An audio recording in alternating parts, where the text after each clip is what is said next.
Hello students, welcome to Vikas Kumar chemistry classes. So today we are going to deal with the last topic of electrochemistry.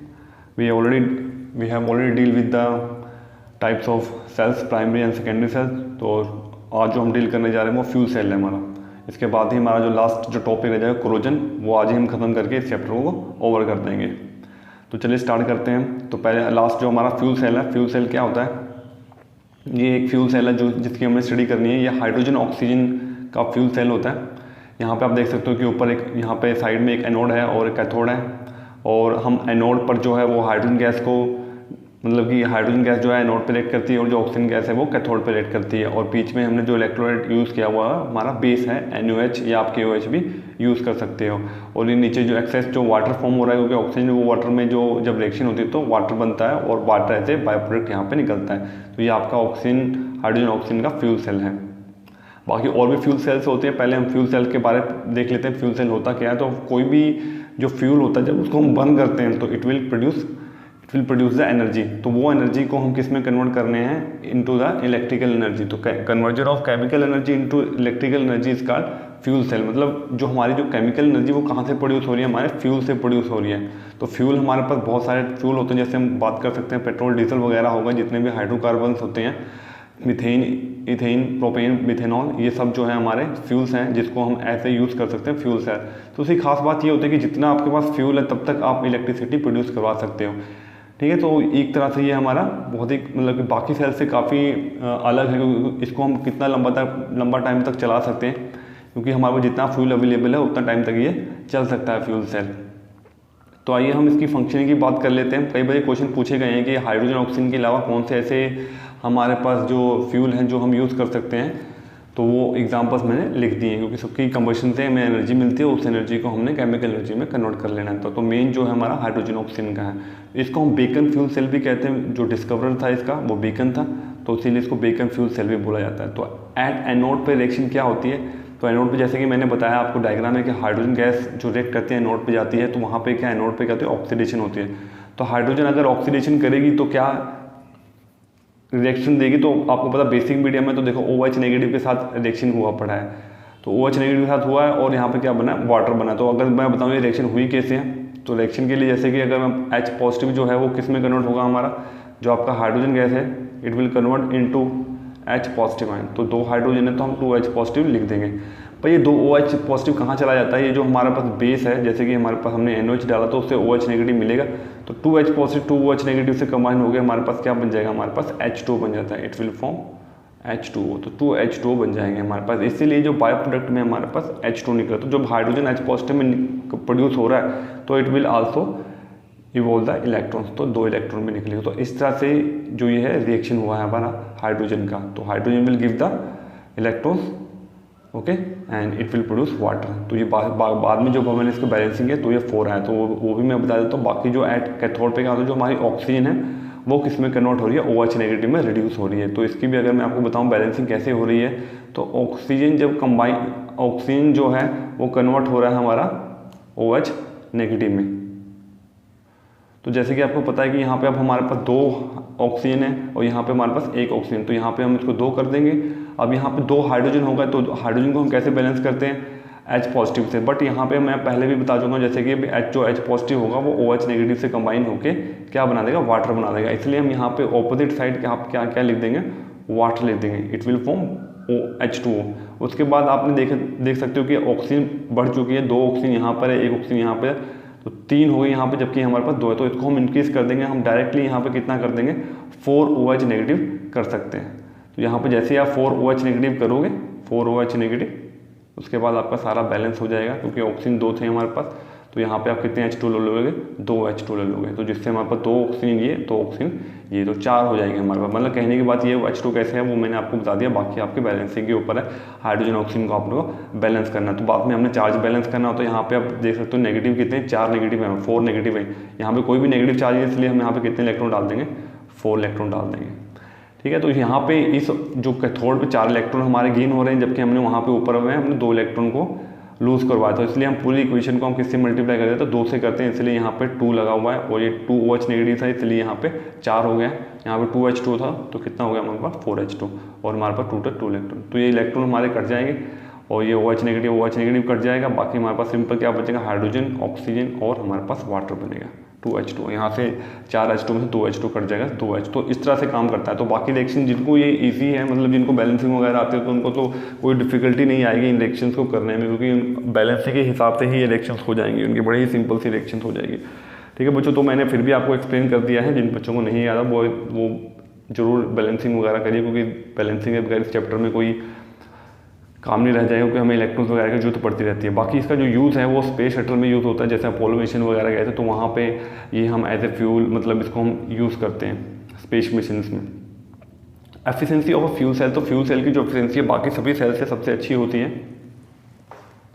अब जैसे कि हम इसको recharge नहीं कर सकते, it can not be recharge, ये एक time one time used cell है, मतलब कि जैसे जैसे फ्यूल डालो तो एक तरह से ये प्राइमरी सेल में आएगा हमारा।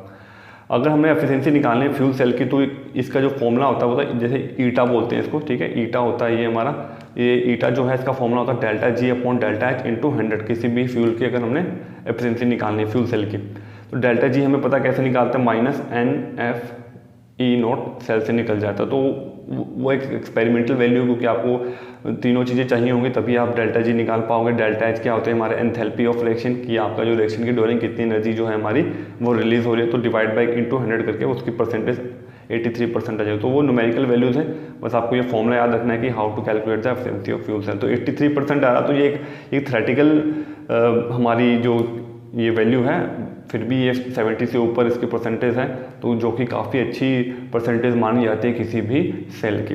और ये हाईली एफिशिएंट होता है, do not cause any pollution, can work continuously as long as fuels are supplied, जैसे कि मैंने बताया आपको। बाकी इसका जो डिसएडवांटेज है वो है कि ये बहुत ज़्यादा एक्सपेंसिव होता है, क्योंकि इसमें हमने प्लेटिनम और पैलेडियम के इलेक्ट्रोड्स लेते हैं जो महंगे होते हैं। और दूसरा इसका डिसएडवांटेज ये है कि जो पोटाशियम हाइड्रोक्साइड और जो सोडियम हाइड्रोक्साइड्स होते हैं वो कोरोसिव इन नेचर होते हैं।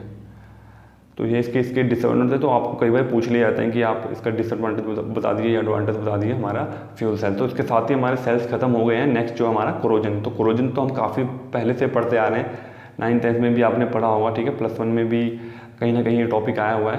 तो आज +2 में हमने एज ए इलेक्ट्रोकेमिस्ट्री फॉर्म में करना है इसको, कोरोजन मतलब कि इलेक्ट्रॉनिक कंसेप्ट में करना है। तो कोरोजन काफ़ी मेटल्स के होते हैं, बट यहाँ पे we are already deal with the iron metal. तो कोरोजन क्या होता है, कोरोजन हमारी जो मेटल होती है वो रिएक्ट कर जाती है किसके साथ, हमारी जो वाटर वेपर्स होते हैं या जो एयर होती है, जो एयर में गैसेज होती हैं उससे रिएक्ट कर जाते हैं, जिससे जो हमारी मेटल है वो इम्प्योर फॉर्म में कन्वर्ट हो जा सकती है, या हम कह सकते हैं जो हमारी जो मेटल है वो ख़राब हो जाती है, slow eating up of metal is called corrosion process. तो डेफिनेशन तो आपको समझाने की जरूरत नहीं है, क्योंकि आपको इतना तो आता है कि कोरोजन क्या होता है।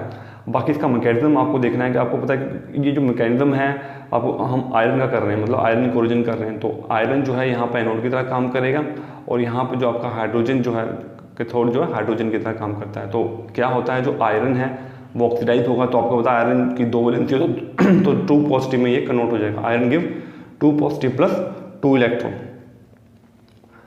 अब अगर एक आयरन से 2 इलेक्ट्रॉन निकल रहे हैं तो 2 आयरन से कितने निकलेंगे, हमारे पास टोटल 4 इलेक्ट्रॉन निकल जाएंगे। 2 इलेक्ट्रॉन प्लस 2 इलेक्ट्रॉन हमारे पास टोटल 4 इलेक्ट्रॉन हो जाएंगे।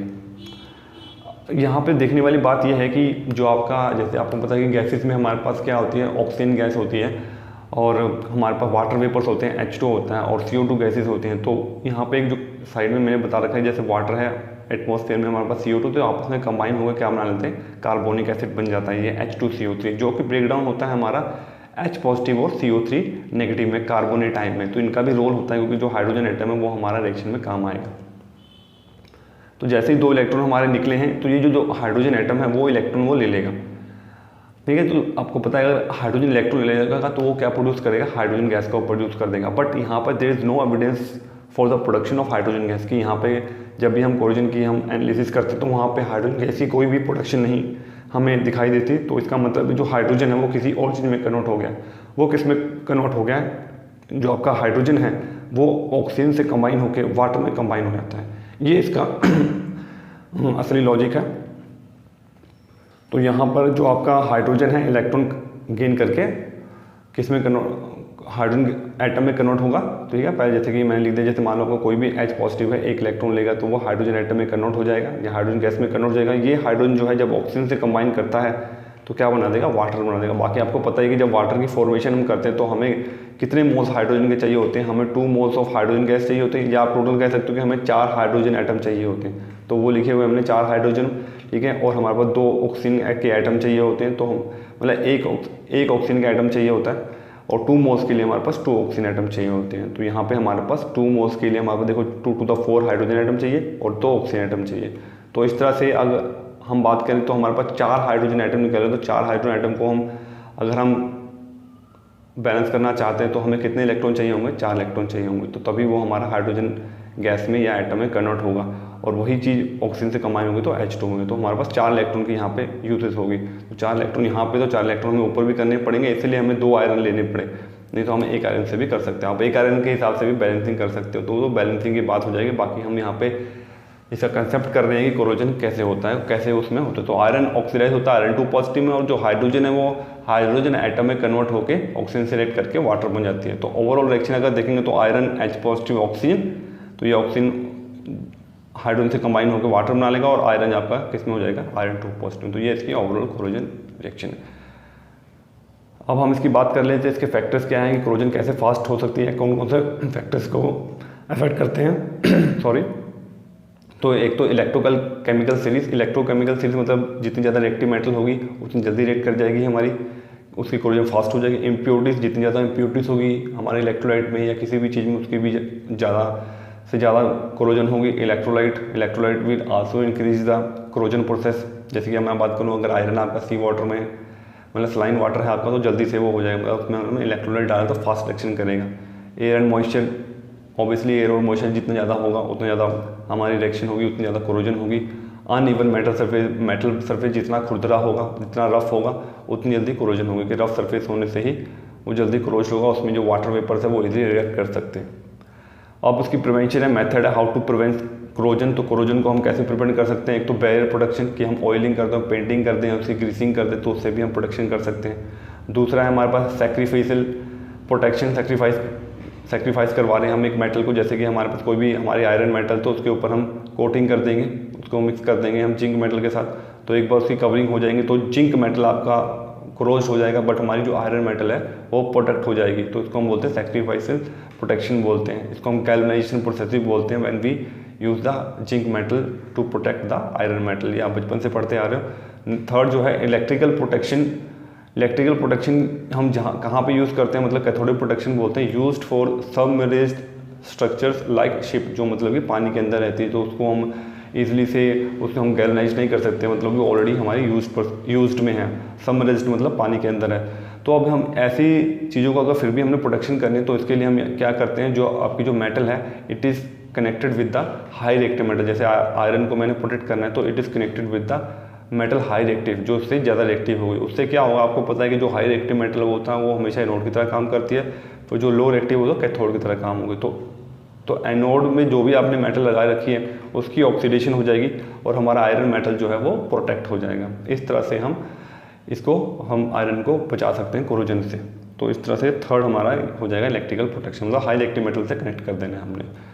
और लास्ट जो हमारा है एंटी रस्ट सॉल्यूशन हम यूज़ कर सकते हैं। इसमें हमारे पास फॉस्फेट और क्रोमेट के सॉल्यूशंस आते हैं जो कि हम अप्लाई कर सकते हैं, जिससे कोरोजन जो है वो प्रोटेक्ट हो जाती है, कोरोजन प्रिवेंट किया जा सकता है। तो ये थी हमारा इलेक्ट्रोकेमिस्ट्री चैप्टर। तो आपने सारी वीडियोस देख ली होंगी, जिससे आपका ये चैप्टर भी कवर हो जाएगा। इसके बाद हम इसके MCQs कर लेंगे और नेक्स्ट जो चैप्टर है हमारा हम उसको स्टार्ट कर देंगे।